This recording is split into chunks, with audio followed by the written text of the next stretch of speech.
Hello, आप सभी लोग ध्यान दीजिए। आज हमारा टॉपिक क्या है? जैव विविधता या बायोडायवर्सिटी। हम लोग जैव विविधता के बारे में आज अध्ययन करेंगे। अगर बात की जाए जैव विविधता की, इसके शब्दों में ही छिपा जैव मतलब क्या होता है? जीव, और विविधता का मतलब होता है विभिन्न प्रकार के। ठीक है, तो अर्थात आप कह सकते हैं कि वह स्थान विशेष जहाँ पर विभिन्न प्रकार के जीवों की बहुलता अथवा अधिकता पाई जाती है, उसका अध्ययन करना ही उस क्षेत्र विशेष का जीव के बारे में क्या कहलाता है? बायोडायवर्सिटी कहलाता है। लेकिन इसकी कुछ शर्तें होती हैं। सर्वाधिक बायोडायवर्सिटी कहाँ पर पाई जाती है और क्यों पाई जाती है?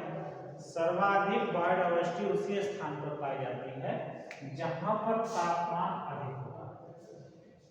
अधिक होता है और वर्षा क्या होनी चाहिए? वर्षा होनी चाहिए। अब आप बताइए, जिन क्षेत्रों में तापमान अधिक होगा वहां पर वाष्पन क्रिया अधिक होगी। वाष्पन क्रिया अगर अधिक होगी तो वहां पर उस क्षेत्र में क्या होगा? वर्षा भी अधिक होगी।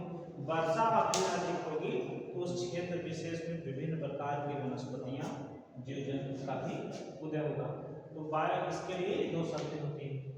और एक चीज और होता है इसमें, बायोडायवर्सिटी की परिभाषा के लिए हमेशा एक निश्चित क्षेत्र को चुना जाना चाहिए। ठीक है, इसकी परिभाषा निश्चित क्षेत्र के आधार पर ही की जा सकती है। अनंत क्षेत्र के आधार पर इसकी परिभाषा नहीं दी जा सकती है। और इसकी और दूसरी बात है कि कभी भी बायोडायवर्सिटी की परिभाषा देने के लिए खान पान, रंग रूप, वेशभूषा आदि चीजों पर ध्यान नहीं दिया जाता है। इसके आधार पर इसकी परिभाषा नहीं दी जाती। इस चीजों को ध्यान में रखिएगा। तो अगर आप जानते हैं कि तापमान अधिक होना चाहिए, वर्ष भर वर्षा भी होना चाहिए, और इसकी परिभाषा के लिए निश्चित क्षेत्र होना चाहिए, और किसी भी प्रकार के रंग रूप, खान पान, वेशभूषा का इसमें शामिल नहीं होना चाहिए। ठीक है, इसकी परिभाषा के लिए यहाँ देखिए, जैव विविधता मतलब क्या हो जाता है? जीव। विविधता मतलब विभिन्न प्रकार की। ठीक है, अब किसी स्थान विशेष क्षेत्र में जीवों की क्या होनी चाहिए? बहुलता अथवा अधिकता होनी चाहिए। विभिन्न प्रकार के जीवों की बहुलता अथवा अधिकता का क्या करना? अध्ययन करना। ये क्या कहलाता है? बायोडायवर्सिटी कहलाता है, जैव विविधता। अगर जैव विविधता के बारे में बात की जाए तो जैव विविधता शब्द को देने वाले सबसे पहले कौन थे? डब्ल्यू.जी. रोजर। इन्होंने 1985 ईस्वी में क्या किया था? जैव विविधता शब्द को सबसे पहले प्रयोग मैंने किया था। ठीक है, लेकिन उनके एक साल बाद ही 1986 ईस्वी में विल्सन महोदय ने जैव विविधता के बारे में संपूर्ण जगत को बताने का कार्य किया था। विल्सन महोदय के इसी के कारण जो होता है, इन्हें क्या कहा जाता है? बायोडायवर्सिटी और जैव विविधता का पिता कहा जाता है। ठीक है, जनक कहा जाता है। इतनी बात सबको क्लियर हो गई? ठीक है, अब बात आती है, आपका प्रश्न उठ सकता है तापमान अधिक वर्षा।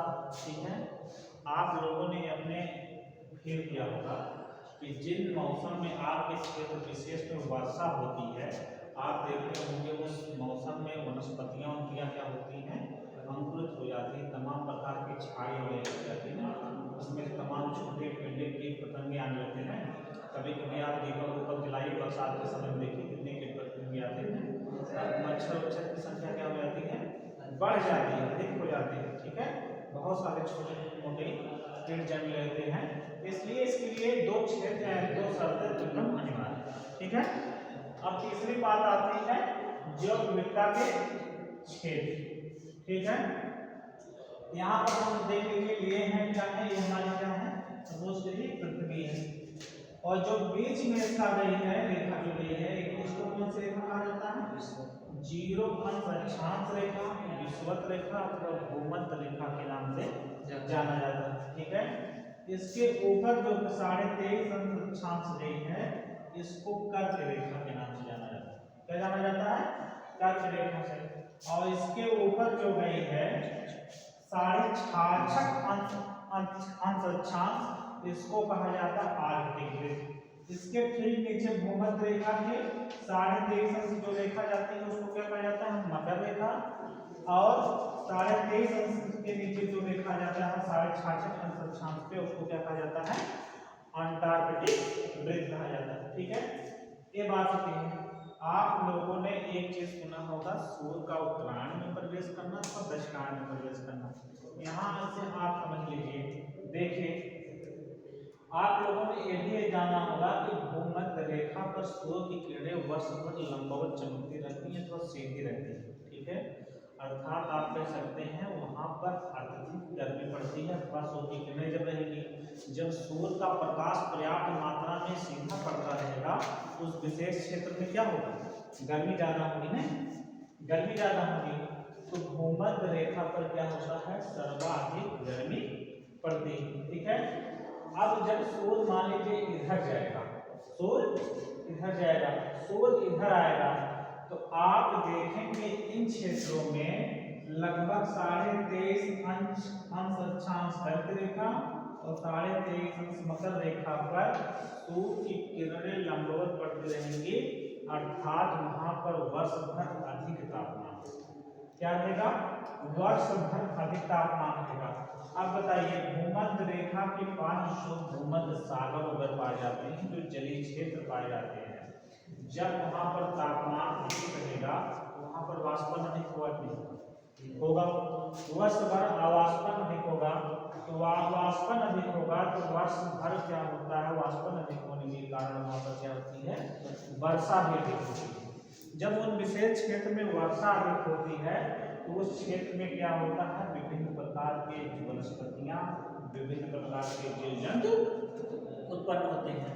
तो ये बात आपको यहाँ से समझ आ गई कि वर्ष भर क्या होने चाहिए तापमान अधिक होनी चाहिए। ठीक है, तो यहाँ पर तापमान अधिक होगा, यहाँ पर क्या होगा वाष्पन अधिक होगा, यहाँ पर वर्षा भी होगी। ठीक है, दूसरा भी शब्द इसकी आ गई वर्षा भी होगी। ठीक है, अब यहाँ पर सर्वाधिक जलवृता पृथ्वी पर कहाँ पाई जाती है, स्थान जो है स्थान की जब बात किया जाएगा तो कहाँ पर पाई जाती है भूमध्य रेखा पर। ठीक है, लेकिन इसके दोनों ओर आप देखेंगे जो हमारा अधिक गर्मी पड़ता है, अधिक गर्मी के पड़ने के कारण यह क्षेत्र जो होता है इसको कहा जाता है उष्णकटिबंध अर्थात गर्म क्षेत्र। तो इस क्षेत्र की जब बात की जाएगी तो सर्वाधिक गर्म क्षेत्र जो है उष्णकटिबंध होता है, इसमें भी क्या होता है वर्ष भर क्या होता है क्षेत्र जो होता है कि जलवृता पृथ्वी पर किस क्षेत्र में सर्वाधिक पाई जाती है, तो हमारा क्या हो जाएगा उष्णकटिबंध। दो चीजें यहाँ से निकल के आती हैं कि वर्ष भर जो है सर्वाधिक जलवृता कहाँ पाई जाती है, किस स्थान पर पृथ्वी पर पाई जाती है भूमध्य रेखा पर, और किस क्षेत्र में पृथ्वी पर पाई जाती है उष्णकटिबंध। ठीक है, इसके बाद आइए इस टॉपिक पे देखते हैं जिसके ऊपर वाला है, इसको क्या कहा जाता है शीतोष्ण कटिबंध।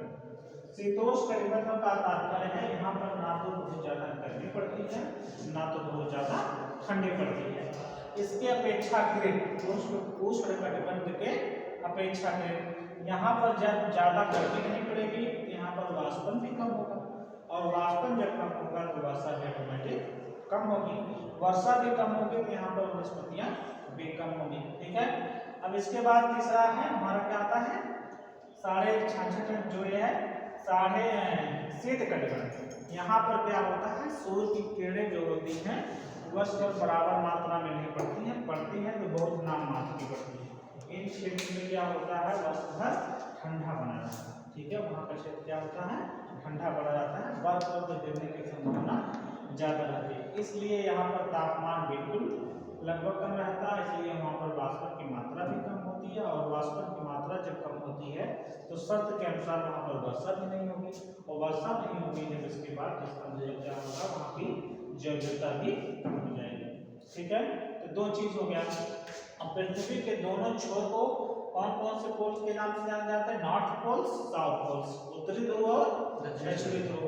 अब यहाँ से आता है बात कि जब आप भूमध्य रेखा से दोनों तरफ किसी भी तरफ ध्रुवों की तरफ आप चलते हैं तो तो जैव विविधता ऑटोमेटिक आप देखेंगे घटती जाती है। क्या होता है? घटती जाती है।